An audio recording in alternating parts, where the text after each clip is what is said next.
తెలుగు రాష్ట్రాల్లో ఆరోగ్యశ్రీ సేవలకు ఆటంకం ఏర్పడింది. తెలంగాణలో ఈ అర్ధరాత్రి నుంచి ఆరోగ్యశ్రీ సేవలను నిలిపేస్తున్నట్లు నెట్వర్క్ హాస్పిటల్స్ ప్రకటించాయి.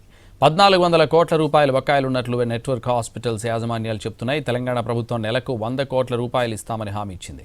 అయితే నెలకు 500 కోట్లు విడుదల చేయాలని నెట్వర్క్ ఆసుపత్రుల అసోసియేషన్ పట్టుబడుతోంది. లేదంటే సమ్మెపై వెనక్కి తగ్గేది లేదని స్పష్టం చేసింది. ఇటు ఏపీలో ఉదయం నుంచే ఓపీడీ సేవలు కూడా నిలిచిపోయాయి. త్వరలో బకాయిలు చెల్లిస్తామని ఎన్టీఆర్ వైద్య సేవ ట్రస్ట్ సీఈఓ ప్రకటించారు. అయితే సీఎం చంద్రబాబు సమక్షంలో చర్చలు జరగాలని స్పెషాలిటీ ఆసుపత్రుల అసోసియేషన్ పట్టుబడుతోంది. చర్చల తర్వాతే ఓపీడీ సేవలు ప్రారంభిస్తామని చెప్తున్నాయి. స్పష్టమైన హామీ ఇచ్చే వరకు సమ్మెపై వెనక్కి తగ్గేది లేదంటున్నాయి. 9 నెలలుగా చేసిన వివిధ ప్రయత్నాలు గవర్నమెంట్కి సంప్రదించి మా ప్రాబ్లమ్స్ చెప్పడం అనేది జరిగింది. చెప్పినా కూడా ఈ ప్రాబ్లమ్స్ ఏవి కూడా సాల్వ్ కాలే. ఎక్కడేసిన గొంగళి ఎక్కడే ఉన్నట్టుగా ఉంది. దీనికి సంప్రదించి మేము ఈసారి కూడా దాదాపుగా ఆగస్ట్